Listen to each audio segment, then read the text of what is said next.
नमस्कार मंडळी. आज आपण हिवाळा स्पेशल झणझणीत वांग्याच्या भरत्याची रेसिपी बघणार आहोत. इथे मी 1 किलो जळगावी वांगे घेतलेले आहेत. आता हे वांगे आपण एखादी जाळी ठेवून आलटून पलटून भाजून घेणार आहोत. वांगे भाजल्यानंतर इथे आपल्याला मिरच्या सुद्धा छान अशा भाजून घ्यायच्या आहेत. मिरच्या घेताना आपल्याला जाड आणि बारीक अशा 2 प्रकारच्या घ्यायच्या आहेत. थोडंसं मी तेल टाकून घेतलेलं आहे. तेल टाकल्यामुळे मिरच्या आपल्या पटकन भाजल्या जातात. आता इथे मिरच्या सुद्धा भाजून झालेल्या आहेत आणि वांगे सुद्धा सर्व मी आता भाजून घेतलेले आहेत. आता इथे मी वांग्याची साल काढून घेत आहे. शक्यतो गरम असतानाच वांग्याची साल काढून घ्यायची. त्याच्यामुळे काय होईल की साल पटकन निघण्यास मदत होते. आता सगळ्या वांग्याची साल मी काढून घेतलेली आहे आणि देठ सुद्धा काढून घेतलेला आहे. आता आपल्याला इथे मिरच्यांचा ठेचा तयार करायचा आहे. त्यासाठी मी इथे भाजलेल्या मिरच्या, लसूण आणि चवीनुसार मीठ टाकून घेतलेला आहे. ठेचा शक्यतो आपल्याला थोडासा जाडसरच ठेवायचा आहे, जास्त बारीक करायचा नाहीये.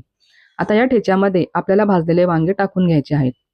थोडंसं चवीनुसार मीठ टाकून घेतलेलं आहे आणि मस्त मऊ लुसलुशीत भरीत आपल्याला इथे ठेचून घ्यायचं आहे.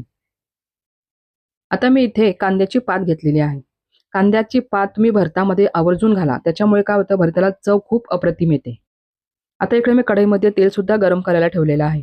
एकदा का तेल गरम झालं की त्याच्यात आपलं सगळ्यात आधी शेंगदाणे घालायचे आहेत, जिरं, मोहरी आणि कढीपत्ता घालायचा आहे. त्याच्यानंतर थोडंसं खोबरं सुद्धा घालायचं आहे.